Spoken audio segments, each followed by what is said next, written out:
Hello, આપણે છેલ્લા પાઠમાં છેલ્લા વિડીયોમાં આપણે કાર્ય ઊર્જા પ્રમેય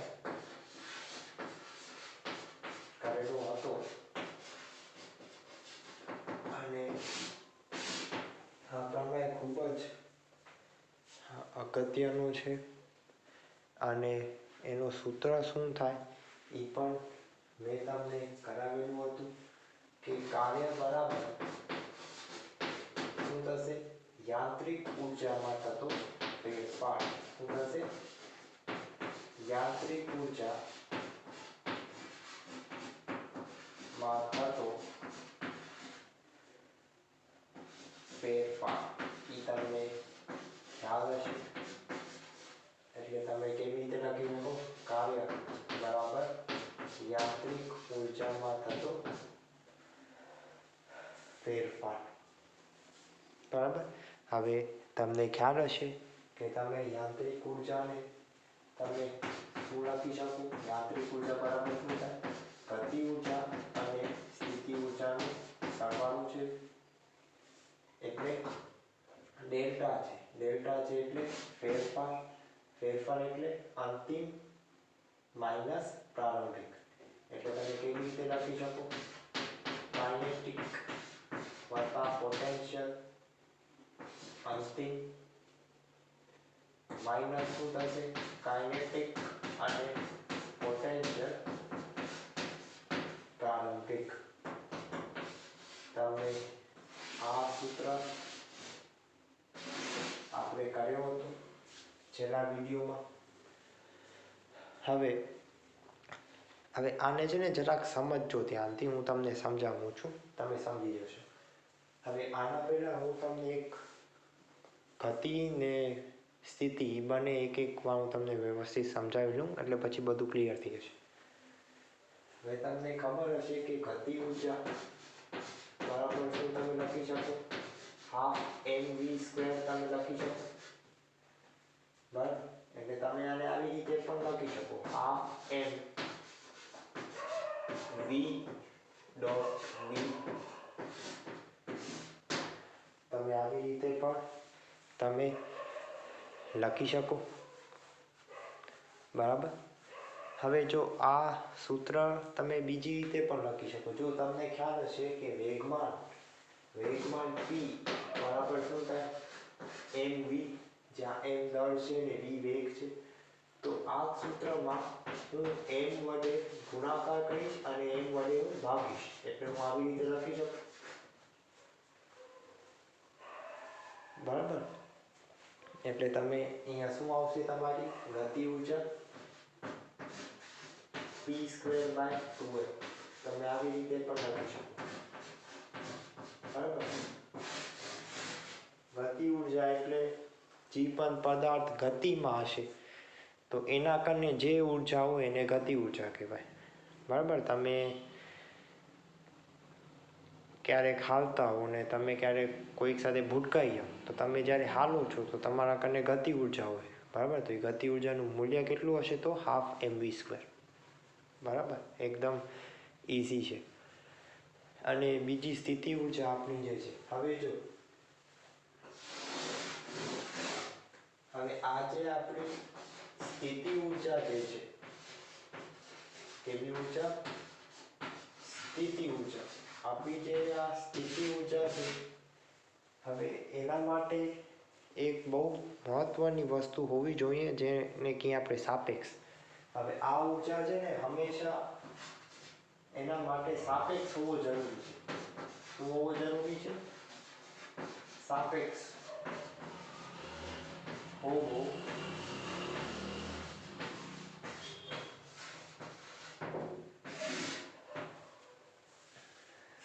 હોવો જરૂરી છે. બરાબર ને? આ સ્થિતિ ઉર્જા એટલે આવી રીતે જો માની લો તમે અહીંયા છો અને હું માની લઉં કે તમે અહીંયાથી તમે h ઊંચાઈએ છો. તમે ક્યાં છો? h ઊંચાઈએ છો તમે. તો હું સાપેક્ષ એટલે હું માની લઈશ કે અહીંયા આપણી સ્થિતિ ઊર્જા શૂન્ય છે, બરાબર. તો અહીંયા માની લો દળ એમ છે, તો અહીંયા આની સ્થિતિ ઊર્જા કેટલી આવશે? બરાબર છે, mgh. કેટલી આવશે? mgh. બરાબર. હવે આનું ઊંધું વિચારો તમે. હવે માની લો તમે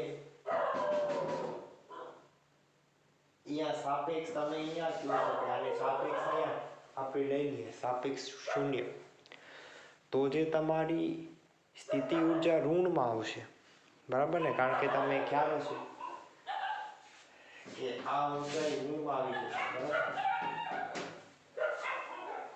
એટલે મારું કહેવાનો મતલબ શું છે કે આ સ્થિતિ ઊર્જા જે છે એના માટે સાપેક્ષ હોવો ખૂબ જ અગત્યનું છે, બરાબર.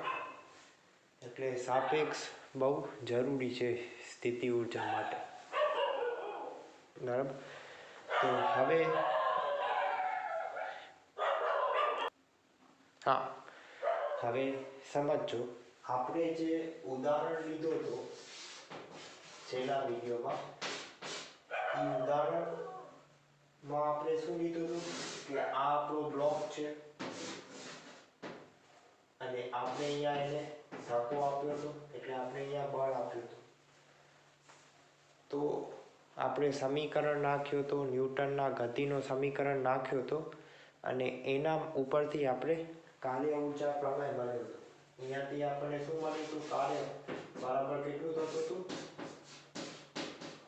અંતિમ ગતિ ઊર્જા અને પ્રારંભિક ગતિ ઊર્જાની આપણને આ મળ્યું હતું.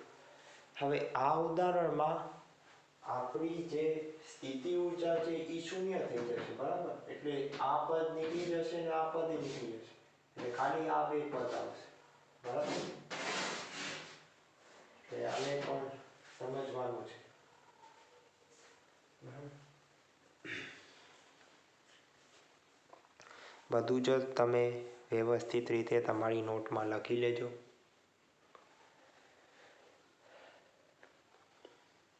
બરાબર, એકદમ ઇઝી છે.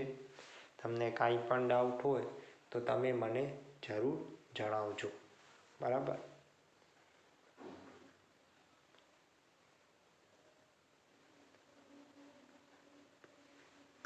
હવે આવું બધું હું પૂછાડી નાખીશ, કારણ કે હવે હું નવો ઉદાહરણ લઈ ને હું તમને નવી વસ્તુ હું તમને શીખવાડીશ. સમજો તમે.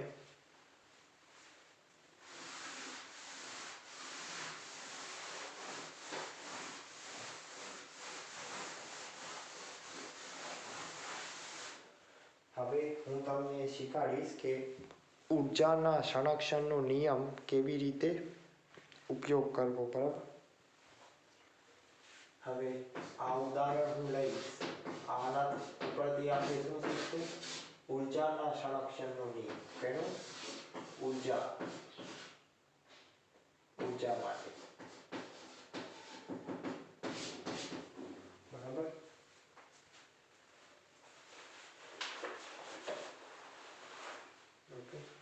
ઊર્જાનો સંરક્ષણનો નિયમ કેવી રીતે દાખલામાં નાખવો, બરાબર, હું તમને એ શીખવાડીશ. ઊર્જા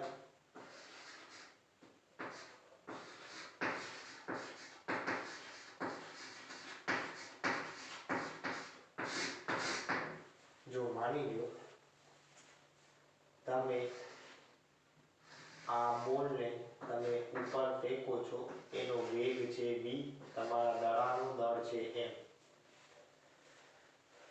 બરાબર. હવે આ આપણી સપાટી છે. હવે તમને ખ્યાલ હશે કે દડો ઉપર પહોંચશે પછી દડો ક્યાં આવી જશે? નીચે આવી જશે પાછું. તો આ એની ઊંચાઈ h લઈએ. આ ઊંચાઈ શું છે? એની h એની ઊંચાઈ છે. તમે જોઈ શકો છો એકદમ ક્લિયરલી. હવે હવે મેં તમને કીધેલું હતું કે સ્થિતિ ઊર્જા માટે શું હોવો જરૂરી છે? સાપેક્ષ હોવો બહુ જ જરૂરી છે. તો હું આ સાપેક્ષ માની લઈશ. એટલે અહીંયા તમારી સ્થિતિ ઊર્જા કેવી થઈ જશે? પ્રારંભિક સ્થિતિ ઊર્જા 0.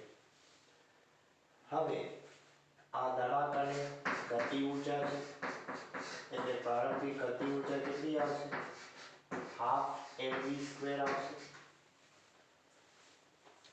એકદમ ઈઝી છે. હવે જ્યારે દડો ઉપર પહોંચી ગયો છે ત્યારે અહીંયા એનો વેગ શૂન્ય થઈ જશે.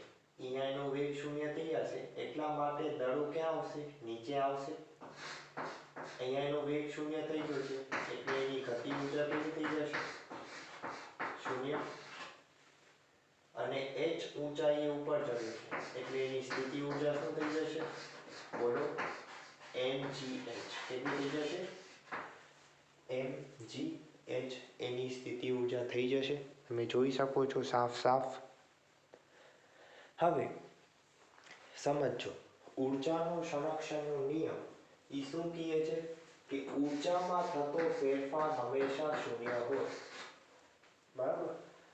ઊર્જામાં થતો ફેરફાર શૂન્ય હોય એનો મતલબ શું? હા, જે તમને વાક્ય ખ્યાલ છે ઊર્જાનો સંરક્ષણ એ જ નિયમ છે. હા, તમે સાચા છો. તો એના ઉપરથી જ આ બરાબર. હવે ડેલ્ટા એટલે ફેરફાર એટલે શું? અંતિમ ઊર્જા માઇનસ પ્રારંભિક ઊર્જા કેવી થશે? શૂન્ય. આના ઉપરથી આપણે શું લખી શકીએ કે અંતિમ ઊર્જા બરાબર શું થશે?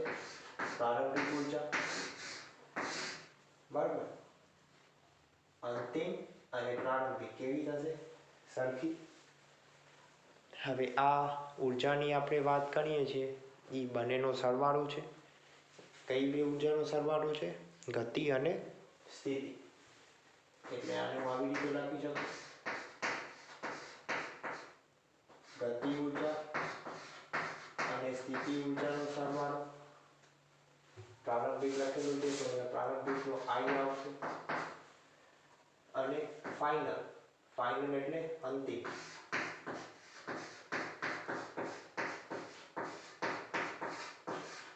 બરાબર. અને I એટલે ઇનિશિયલ એટલે પ્રારંભિક. હવે એ નિયમ અહીંયા આપણે લાગુ પડશે. હવે જોજો પ્રારંભિકમાં કેવી છે ગતિ ઊર્જા? Half mv². હવે જોઈ શકો છો સ્થિતિ ઊર્જા કેટલી છે? શૂન્ય. આને બરાબર શું લખી શકો તમે? ગતિ ઊર્જા કેવી છે? અંતિમ. શૂન્ય. અને સ્થિતિ ઊર્જા કેટલી છે? જો તમે જોઈ શકો છો સાફ mgh. બરાબર. આના ઉપરથી તમે શું લખી શકો કે હાફ mv² બરાબર શું થશે? mgh. mm ઉડી જશે એટલે એનો વેગ શું આવશે? √2gh.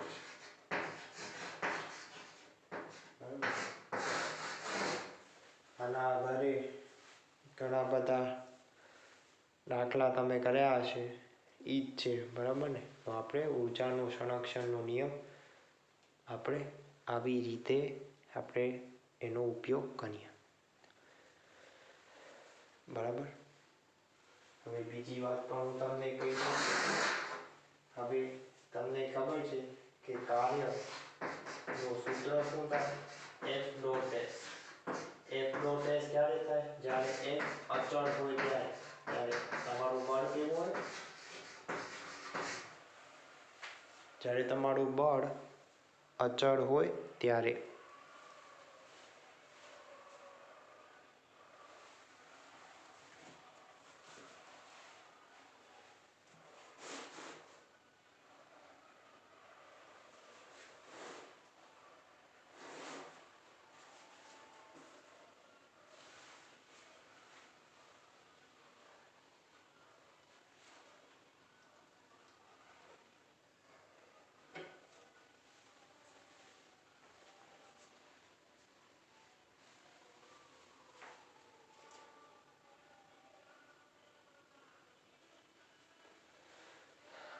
તમે જોઈ શકો છો. હવે જો જ્યારે તમારું બળ ચલિત હોય જ્યારે તમારું બળ કેવું હોય, ચલિત હોય એટલે તમારું બળ છે ને વેરિયેબલ છે એટલે એનું મૂલ્ય બદલ્યા કરે છે. ખબર પડી? તો એના માટે કાર્ય શું થાય? તો આપણને આવું લખવું પડશે વિકલનના સ્વરૂપે.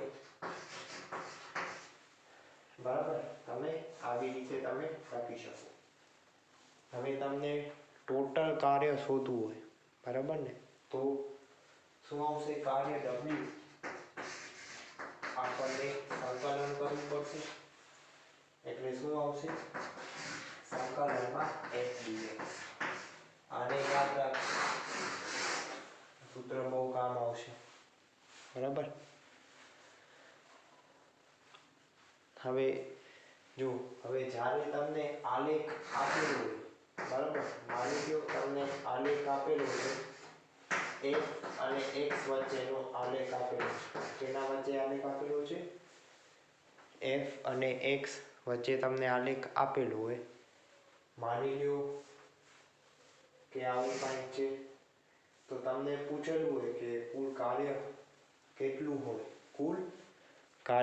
હોય, તો તમે આનું ક્ષેત્રફળ શોધીને પણ તમે એનું કાર્ય શોધી શકો. બરાબર.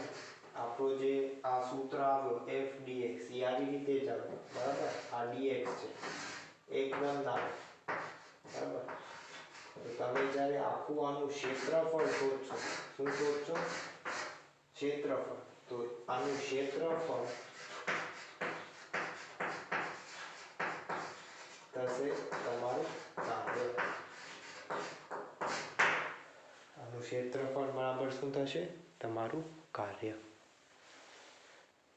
બરાબર. કારણ કે આના આધારે દાખલા પણ છે, એટલે આ કોન્સેપ્ટને તમે ખાસ યાદ રાખજો. અને બીજી હજી એક વાત, તમને કાંઈ પણ ડાઉટ હોય તો તમે મને જરૂર જણાવજો. તમે કમેન્ટ લખી શકો છો અથવા તો તમે મને જણાવજો. બરાબર. તો તમારા ડાઉટ પણ સોલ્વ થઈ જશે. સો that's it and thank you very much.